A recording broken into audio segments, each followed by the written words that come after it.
My siblings refused to let me come to their weddings, so I returned the favor. I have 4 significantly older siblings. All of them are now married.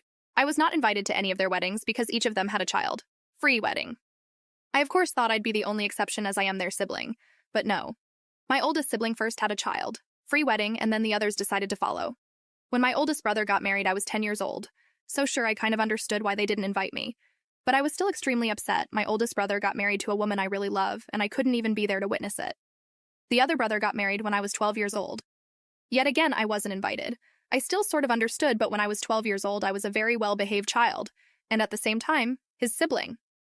My sister got married when I was 15 years old. At first, she didn't want a child. Free wedding, but all of the family members convinced her because OMG, it's so refreshing to be in a wedding where children don't bring havoc. So she decided to cut out everyone who was under 16 years old. When I asked if I could be an exception since I was 15 at the time and her sister, she said no with a very serious tone. If we make an exception for you, what about other children? It's not fair. I got upset and screamed that it wasn't fair, not to participate in any of my siblings' weddings. My parents got upset with me and grounded me for 6 months. Lastly, my brother got married when I was 17 years old. I thought surely I'd be invited to this one, but at that point, I didn't care. I knew it was going to be a child, free wedding, and somehow I wouldn't be invited. As I guessed, I was right. I didn't ask or beg. My cousin who just turned 18 just made the cut, and I didn't.